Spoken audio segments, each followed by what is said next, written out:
दोस्तों, एक लड़का अपनी बहन की शादी का कार्ड लेकर एक बड़े से बंगले पर पहुंचता है। वह दरवाजे की डोर बेल बजाता है, लेकिन अंदर से कोई दरवाज़ा खोलने नहीं आता। कुछ देर इंतज़ार करने के बाद वह दरवाजे को धक्का देता है और उसे पता चलता है कि दरवाज़ा खुला है। वह धीरे धीरे अंदर कदम रखता है और चारों ओर नज़र दौड़ाता है। अंदर एक कमरे में जाकर वह देखता है कि एक महिला बिस्तर पर पड़ी है। उसकी हालत काफ़ी ख़राब है। जैसे कि वह महिला उस लड़के को देखती है, उसकी आंखों से आंसू बहने लगते हैं। आखिर वह महिला कौन थी जो इतनी कमज़ोर हालत में बिस्तर पर पड़ी थी, और ऐसा क्या था जिसने उसकी आंखों में आंसू ला दिए? पूरी कहानी की सच्चाई जानने के लिए वीडियो को अंत तक ज़रूर देखें। तो दोस्तों, कहानी है उत्तर प्रदेश के एक छोटे से गांव बख्शीपुर में एक परिवार रहता था। परिवार में 4 सदस्य थे, माता पिता और उनके 2 बच्चे। बच्चों में बड़ा बेटा अर्जुन था और उसकी छोटी बहन परी थी। अर्जुन की उम्र 8 साल थी और परी अभी 3 साल की थी। अर्जुन के पिता सुरेश मेहनत मजदूरी करके परिवार का भरण पोषण करते थे। परिवार खुशहाल था, सब कुछ ठीक चल रहा था। लेकिन एक दिन अचानक परिवार की खुशियों को किसी की नज़र लग गई। अर्जुन की मां राधा एक अन्य व्यक्ति के साथ गांव छोड़कर चली गई। इस घटना का सुरेश पर गहरा असर पड़ा और वह इस सदमे को सहन नहीं कर पाए। धीरे धीरे सुरेश ने शराब पीना शुरू कर दिया और उनकी हालत दिन ब दिन बिगड़ती चली गई। अर्जुन, जो स्कूल में पढ़ाई करता था, अपने पिता की इस स्थिति को देखकर बहुत परेशान हो गया। वह बार बार अपने पिता से माँ के बारे में पूछता कि पिताजी, माँ कब लौटेगी और कहाँ गई है। लेकिन सुरेश उसे कैसे बताए कि उसकी माँ कभी लौटने वाली नहीं है। धीरे धीरे 1 साल बीत गया और फिर 1 साल बाद इस परिवार पर एक और दुख का पहाड़ टूट पड़ा। सुरेश ज़्यादा शराब पीने के कारण गंभीर रूप से बीमार रहने लगे। सुरेश की बीमारी के चलते आज उनकी मौत हो गई और एक ही झटके में अर्जुन और उसकी बहन परी अनाथ हो गए। जब यह दुखद खबर गांव के सरपंच राम नारायण को मिली तो उन्होंने तुरंत एक पंचायत बुलाई। वहां उन्होंने गांव वालों से अर्जुन और परी के भविष्य के बारे में चर्चा की। कोई भी रिश्तेदार या अन्य व्यक्ति इन बच्चों की जिम्मेदारी उठाने के लिए सामने नहीं आया, क्योंकि अर्जुन के पास केवल एक छोटा सा घर था जिसमें वह अपने पिता के साथ रहता था। सरपंच ने गांव वालों से कहा, यह हमारे गांव का मामला है, इन बच्चों की देखभाल हमें ही करनी होगी। हम एक एक दिन करके इन बच्चों को खाना और अन्य ज़रूरतें पूरी कर सकते हैं, जिससे ये बड़े हो सके और समाज में अपनी जगह बना सके। उनकी बात पर सहमति जताते हुए अर्जुन के पड़ोसी मदद करने के लिए तैयार हो गए। अब अर्जुन को एक दिन किसी के घर से खाना मिल जाता तो दूसरे दिन किसी और के घर से। लेकिन इसके साथ ही गांव के लोग उससे छोटे मोटे काम करवाने लगे। जब अर्जुन ने उनसे पढ़ाई जारी रखने की इच्छा जताई और स्कूल जाने के बारे में बात की तो वे उसे मना कर देते हैं। उन्होंने कहा, तुम्हारी पढ़ाई का खर्चा कौन उठाएगा? तुम्हें यहाँ खाना और रहने के लिए जगह मिल रही है, इससे ज़्यादा की ज़रूरत नहीं है। बस काम करो और ज़िंदगी आराम से काटो। अर्जुन को गांव वालों की इस सोच ने तोड़ दिया, लेकिन उसने मन में ठान लिया कि वह खुद को और अपनी बहन परी को इस हालत से निकालकर एक बेहतर ज़िंदगी देगा। 1 साल गुजर गया और इस दौरान अर्जुन ने दुनियादारी की सच्चाई को अच्छी तरह समझ लिया था। गांव वाले उसे सिर्फ काम के लिए ही रखते थे और बदले में केवल खाने का सामान देते थे। अब परी 5 साल की हो चुकी थी और अर्जुन का सपना था कि वह अपनी बहन को पढ़ा लिखा कर एक अच्छा इंसान बनाए। अर्जुन को अपनी बहन परी के भविष्य की चिंता सताने लगी। उसने एक दिन पड़ोसियों से बात की और कहा, आप लोग अगर मुझे खाना दे सकते हो तो कृपया मेरी बहन को भी पढ़ाई का मौका दे दीजिए। मैं आपके लिए और मेहनत करूँगा, बस मेरी बहन को पढ़ने का मौका चाहिए। लेकिन पड़ोसियों ने उसकी बात को नकार दिया और उसे ये कहकर मना कर दिया कि वे उसकी बहन की पढ़ाई का खर्च नहीं उठा सकते। अर्जुन को यह बात बहुत बुरी लगी। उसने सोचा, अगर मैं यहीं रहा तो मेरी बहन का भविष्य अंधकार में रहेगा। मुझे यहाँ से निकलना होगा और अपनी मेहनत से उसके लिए बेहतर ज़िंदगी बनानी होगी। उसने एक बड़ा कदम उठाने का निश्चय कर लिया। एक रात अर्जुन ने अपनी छोटी बहन परी को चुपचाप उठाया और घर से बाहर निकल पड़ा। वे दोनों नज़दीकी रेलवे स्टेशन पहुँचे और पहली ही ट्रेन में चढ़ गए, बिना यह जाने कि यह ट्रेन कहाँ जा रही है। अर्जुन को बस इतना पता था कि उसे कहीं और जाना है, जहाँ वह मेहनत से अपनी बहन का भविष्य संवार सके। ट्रेन में बैठकर वह अपने और अपनी बहन के बेहतर कल के सपनों में खो गया। अर्जुन अपनी बहन परी को लेकर पहली बार एक बड़े शहर में पहुंचा था। ट्रेन से उतरते ही वह अपने आसपास की भीड़ और शोरगुल से हैरान रह गया। शहर की यह भागदौड़, हर किसी का अपने काम में व्यस्त रहना, यह सब कुछ उसके लिए बिल्कुल नया था। इतने सारे लोगों को एक साथ देखकर उसका दिल थोड़ा डर गया, लेकिन उसे याद आया कि अब उसे अपनी बहन की जिम्मेदारी निभानी है। परी ने मासूमियत से कहा, भैया मुझे भूख लगी है। अर्जुन को अचानक एहसास हुआ कि वह सुबह से भूखे थे।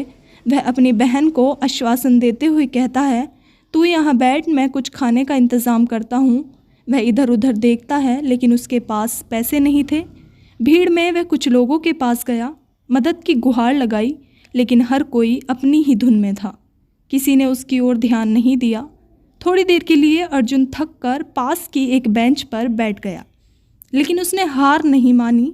अपनी बहन की ओर देखकर उसने खुद से कहा, मुझे कुछ भी करना पड़े, लेकिन परी को भूखा नहीं रहने दूंगा। उसने फिर से हिम्मत जुटाई और खाने के लिए कुछ पैसे जुटाने की कोशिश करने लगा ताकि उसकी बहन का पेट भर सके, लेकिन कोई भी उसे पैसे नहीं देता है और उसे धमकाकर भगा देते हैं और कहते हैं, भीख मांग रहा है, तुझे शर्म नहीं आती। इन बातों को सुनकर अर्जुन वापस आकर अपनी बहन के पास बैठ जाता। अब वहीं पर एक बुज़ुर्ग महिला जो स्टेशन पर काम कर रही थी, उन्हें देख लेती है। उनकी हालत देखकर वह सब कुछ समझ जाती है और उनके पास आकर अर्जुन से पूछने लगती है, बेटा तुम यहाँ क्यों आए हो और तुम्हारे माता पिता कहाँ हैं? इसके बाद अर्जुन अपनी पूरी कहानी उस बुज़ुर्ग महिला को बता देता है और कहता है, अम्मा मेरी बहन को बहुत ज़ोर से भूख लगी है, अगर आपके पास कोई काम हो तो मैं कर दूँगा, बस मेरी बहन के लिए कुछ खाने को दे दो। बुज़ुर्ग महिला उससे कहती है, बेटा कोई बात नहीं, तुम्हारे खाने का इंतज़ाम मैं कर दूंगी और तुम्हें अच्छी ज़िंदगी के लिए एक जगह भेज दूंगी इसके बाद वह बुज़ुर्ग महिला पास ही की दुकान पर जाती है और वहाँ से उनके खाने के लिए कुछ खाना लाती है। दोनों बच्चों को बैठाकर खाना खिलाती है। अर्जुन और उसकी बहन खुशी खुशी खाना खा रहे थे और उन्हें खाना खाते हुए देख उस बुज़ुर्ग महिला की आंखों से भी आंसू टपकने लगते हैं। इसके बाद वह बुज़ुर्ग महिला वहाँ से खड़ी होती है और थोड़ी दूर जाकर अपना फ़ोन निकालकर एक महिला को फ़ोन करती है। जिस महिला को उसने फ़ोन किया था उसका नाम था साक्षी। साक्षी एक सोशल वर्कर थी जिसके पास रुपए पैसे तो काफ़ी थे, लेकिन उसने अपनी शादी नहीं की थी। वह इसी तरह के बेसहारा बच्चों को अपने साथ रखकर पाल पोस कर बड़ा किया करती थी। अब बुज़ुर्ग महिला साक्षी को उन बच्चों के बारे में बता देती है और कहती है कि बच्चे काफ़ी ज़्यादा परेशान हैं, आप इन्हें अपने साथ ले जाओ और इन्हें अपने ही साथ रखना। दरअसल साक्षी ने उस बुज़ुर्ग महिला से कह रखा था कि अगर तुम्हें ऐसा कोई बेसहारा बच्चा दिखे तो उसे मेरे पास ले आना, मैं उसकी देखभाल अच्छे से कर लूँगी। थोड़ी देर में साक्षी मैम भी वहाँ पहुँच जाती है और उन दोनों बच्चों को लेकर अपने साथ चली जाती है। अब जो अर्जुन है उसके दिमाग में ढेर सारे ख्याल हैं, क्योंकि उसने बहुत कुछ शहरों के बारे में ऐसा सुन रखा था जिसकी वजह से उसका दिल थोड़ा सा घबरा रहा था। तो वह साक्षी मैम से कहने लगता है, मैम हमारे साथ कुछ गलत तो नहीं हो जाएगा? इसके बाद साक्षी मैम इस बात को सुनकर हंसने लगती है और कहती है, बेटा ऐसा कुछ नहीं होगा, मैं तुम्हारे जैसे बच्चों को अपने घर पर रखा करती हूँ और उनकी देखभाल किया करती हूँ, उन्हें पढ़ाया लिखाया करती हूँ। इस बात को सुनकर अर्जुन को थोड़ी सी तसल्ली मिलती है। इसके बाद साक्षी मैम उन्हें अपने घर पर ले जाती है और वहाँ पर उस महिला के घर में इनके जैसे और भी 10-12 बच्चे थे जिन्हें वे अपने साथ रखती और उनकी देखभाल अच्छे से करती। अब साक्षी मैम अर्जुन और उसकी बहन को अपने पास रखने लगती है और वहीं पर दोनों की पढ़ाई लिखाई भी चालू कराती है, लेकिन अर्जुन उनसे मना कर देता है और कहता है, मैम ये पढ़ाई लिखाई मेरे दिमाग में नहीं घुसती। तो साक्षी मैम पूछती है, बेटा ऐसा क्यों? तो वह कहता है, मैम ज़िंदगी में मैंने बहुत कुछ झेला है और इन सभी चीज़ों को झेलने के बाद मुझे पढ़ाई लिखाई में बिल्कुल भी इंटरेस्ट नहीं है, क्योंकि दुनिया को मैं समझ चुका हूँ। अगर हमारे पास पैसा है तो सब कुछ है और पैसा नहीं है तो हमारे पास कुछ भी नहीं है। साक्षी मैम उसे समझाती है, बेटा ऐसा नहीं है, पैसा ही सब कुछ नहीं होता। मेरे पास ढेर सारी संपत्ति है, लेकिन मुझे वो पैसा बिल्कुल भी अच्छा नहीं लगता। मुझे तो दूसरे की सेवा भाव में मन लगता है और मैं ऐसा ही काम किया करती हूँ। लेकिन अर्जुन की समझ में एक भी बात नहीं आती और वह कहने लगता है, मैम, आप मेरी बहन को पढ़ा दो और मैं यही समझ लूँगा कि आपने मुझे भी पढ़ा दिया। अगर मेरी बहन पढ़कर कामयाब हो गई तो उसके बाद मैं अपने आप को धन्य समझूंगा और इसके बदले में चाहे तो आप मुझसे काम करा लेना। अब इस बात को सुनकर साक्षी मैम हंसने लगती है और एकदम से उस छोटे बच्चे को गले लगा लेती है। कहती है कि बेटा, तुझे पढ़ना लिखना नहीं है तो कोई बात नहीं, वैसे भी तुझ पे इतनी पढ़ाई लिखाई आ गई है कि तू छोटा मोटा हिसाब कर लेगा और अपनी ज़िंदगी को सफल बना लेगा। तेरा जो मन करता है तो अपनी ज़िंदगी में वो कर सकता है और मुझे तुमसे काम कराने की कोई भी ज़रूरत नहीं है। इसके बाद अर्जुन वहीं पर रहने लगता है और साक्षी मैम के कामों में उसका हाथ बटाने लगता है। कई बार साक्षी मैम उससे मना किया करती, लेकिन अर्जुन कहता, मैम यहाँ पर खाना खाते हैं तो हमें काम करना चाहिए।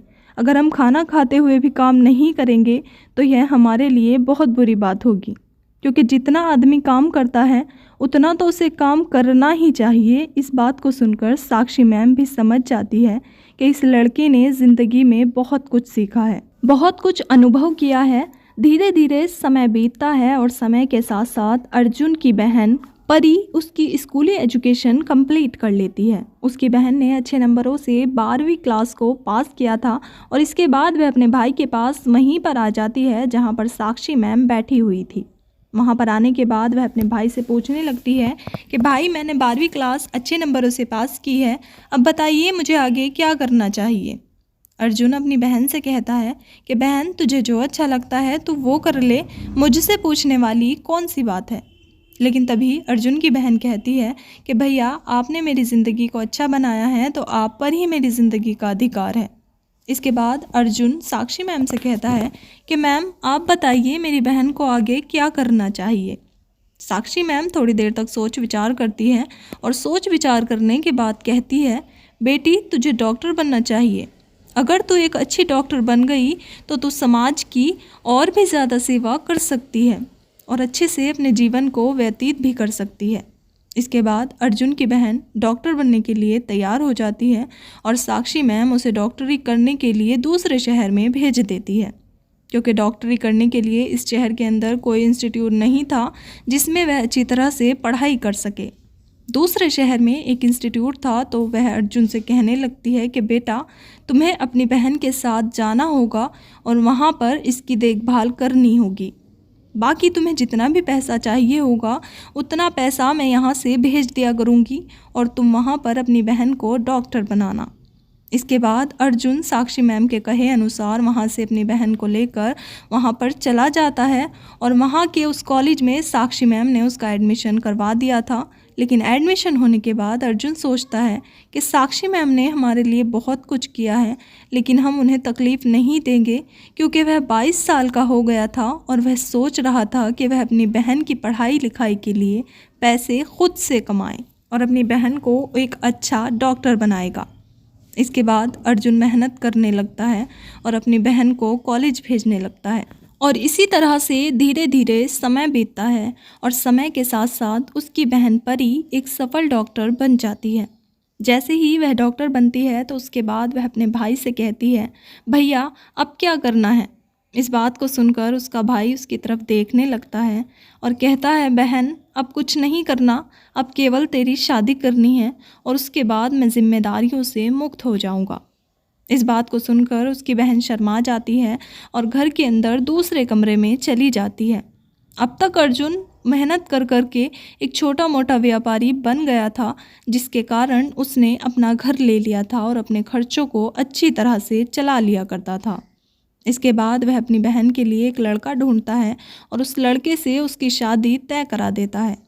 अब जैसे ही कार्ड छपवाने के लिए वह वहाँ पर जाता है जहाँ पर कार्ड छपाए जाते हैं, तो वहाँ पर उसे माता पिता का नाम पूछा जाता है और जैसे ही उसके सामने माता पिता का नाम आता है तो एकदम से उसे साक्षी मैम की याद आ जाती है, क्योंकि साक्षी मैम का उनके जीवन को सफल बनाने में महत्वपूर्ण योगदान था और साक्षी मैम को उन्होंने माँ का दर्जा ही दे रखा था। अगर साक्षी मैम नहीं होती तो आज अर्जुन की बहन इतनी बड़ी डॉक्टर नहीं बनता।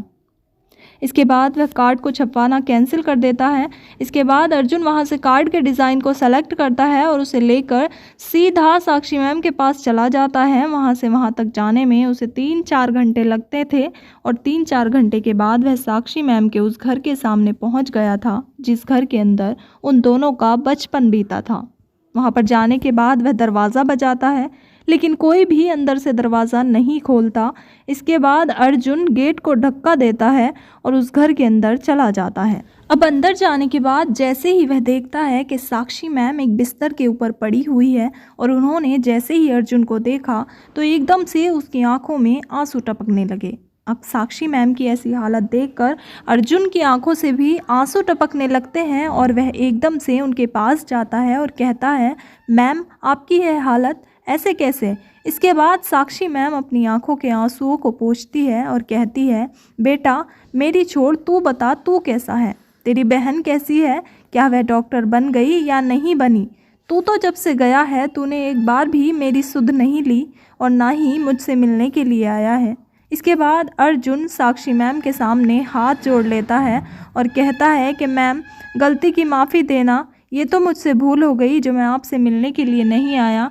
लेकिन आप यह बताओ, जब मैं आया था आप मुझे देखकर फूट फूट कर रोने लगी थी, क्या हुआ आपको? तो उसके बाद साक्षी मैम आप भी तड़प कर बताने लगती है। कहती है कि बेटा जब तू यहाँ से चला गया था तो तेरे जाने के 5 साल बाद अचानक से मेरा एक रोड एक्सीडेंट होता है और उसकी वजह से मेरा नीचे का हिस्सा पूरी तरह से पैरालाइज हो जाता है।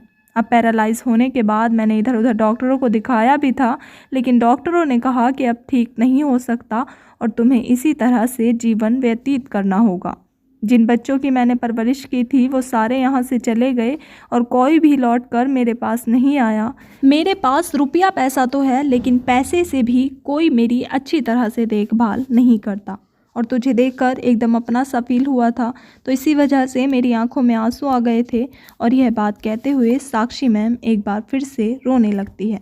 इसके बाद अर्जुन उन्हें चुप कराता है और कहता है, मैम आपने ऐसा सोचा भी कैसे लिया कि आपका कोई अपना नहीं है जो आपकी सेवा नहीं कर सकता? मैं आपका अपना हूँ और मैं आपकी सेवा करूँगा और मैं तो अपनी बहन की शादी का कार्ड लेकर आया था ताकि आप उस कार्ड को सेलेक्ट कर लो और मैं अपनी माँ के नाम की जगह आपका नाम लिखवाना चाहता था। बीच में मैंने कई बार आपके उस नंबर पर फ़ोन करने की कोशिश की थी लेकिन आपका नंबर मिलता ही नहीं है। इसी वजह से मुझे आज टाइम मिला है और मैं आज आपके पास आ गया हूँ। आगे से आपको कैसी भी चिंता लेने की ज़रूरत नहीं है। अब मेरी बहन की शादी यहीं इसी घर में होगी और मैं ही आपकी देखभाल करूँगा। इसके बाद जो अर्जुन होता है वह अपनी बहन को वहाँ से यहाँ पर ले आता है और यहीं पर धूमधाम से साक्षी मैम के सामने उसकी शादी कराता है। साक्षी मैम एक माँ का फ़र्ज़ निभाती है और परी को आशीर्वाद देती है। परी की शादी हो जाती है और शादी होने के बाद परी अपने पति के यहाँ पर चली जाती है और अच्छी तरह से अपने जीवन को व्यतीत करने लगती है। अर्जुन ने अभी तक शादी नहीं की थी, तो इसके बाद परी एक दिन जब वहाँ पर आती है तो वहाँ पर साक्षी मैम से कहने लगती है कि मैम मुझे भी भाभी देखनी है और भैया मेरी इस बात को मानते नहीं हैं। दरअसल दोस्तों, परी ने कई बार अपने भाई से कहा था कि भाई तुम शादी कर लो, लेकिन अर्जुन ने अपनी बहन की खुशियों के लिए शादी नहीं की थी। उसने सोचा था कि कोई पत्नी कैसी आएगी, वो शायद हमारे परिवार को समझे या ना समझे, कहीं मेरी बहन के साथ गलत तरह का व्यवहार करने लगे, इसी वजह से उसने शादी नहीं की थी। तो परी कहती थी कि मैम आप इसे समझाओ और मैं अपनी भाभी को देखना चाहती हूँ। इसके बाद साक्षी मैम अर्जुन से कहने लगती है कि बेटा बहन तुम्हारी सही कह रही है और तुम्हें शादी कर लेनी चाहिए। इसके बाद अर्जुन कहता है, माँ आप कह तो ठीक रही हो लेकिन मेरी उम्र काफ़ी ज़्यादा हो गई है, तो मुझे लड़की कौन देगा? इसके बाद परी चकते हुए बोलती है, उस चीज़ की चिंता आप मत करो, मैंने एक अच्छी सी भाभी अपने लिए सेलेक्ट कर रखी है। आपकी आज्ञा की देर है, अगर आप आज्ञा करो तो मैं तुरंत आपकी उससे शादी करवा दूंगी। इसके बाद अर्जुन कहता है, बहन यह बात तो ठीक है लेकिन उसे तुम साफ साफ बोल देना कि मेरी एक माँ है और उस माँ की देखभाल उसे जीवन भर करनी होगी, कहीं वो बाद में कोई नखरे दिखाए। इसके बाद वो कहती है, आप इस बात की चिंता मत करो, मैंने उसे अपने परिवार के बारे में बता रखा है और वो सभी चीज़ों के लिए एग्री है। उसके बाद परी अपने भाई की शादी करा देती है और शादी होने के बाद एक नई दुल्हन उस घर के अंदर आ जाती है जो अच्छी तरह से साक्षी मैम की देखभाल किया करती है और परिवार के अंदर खुशियों से रहा करती थी। तो दोस्तों, यह थी कहानी एक लड़के की जो बचपन में अनाथ हो गया, लेकिन बड़ा होने के बाद उसने अपनी ज़िंदगी को बेहतर बनाया और बेहतर बनाने के साथ साथ अपनी बहन को एक अच्छे से मुकाम पर पहुंचा दिया। आप क्या कहना चाहते हो अर्जुन के बारे में? आप क्या कहना चाहते हो परी के बारे में? और आप क्या कहना चाहते हो साक्षी मैम के बारे में? आपकी जो भी राय है कमेंट सेक्शन में लिख सकते हैं और लोगों के साथ शेयर कर सकते हो। वीडियो अगर अच्छा लगा हो तो वीडियो को लाइक और चैनल को सब्सक्राइब कर लें ताकि हमें थोड़ा बहुत हौसला मिले आप लोगों के लिए ऐसे ही अच्छे अच्छे वीडियो बनाने के लिए। इन कहानियों को सुनाने का उद्देश्य किसी को परेशान करना बिल्कुल भी नहीं है। यह कहानियाँ आपको इसलिए सुनाई जाती है ताकि आप लोग इन कहानियों में से कुछ ना कुछ सीख सको और उसे अपने जीवन पर अप्लाई कर सको। बाकी मिलते हैं किसी नेक्स्ट वीडियो में किसी नए टॉपिक के साथ। तब तक के लिए जय हिंद, जय भारत, जय हिंदुस्तान।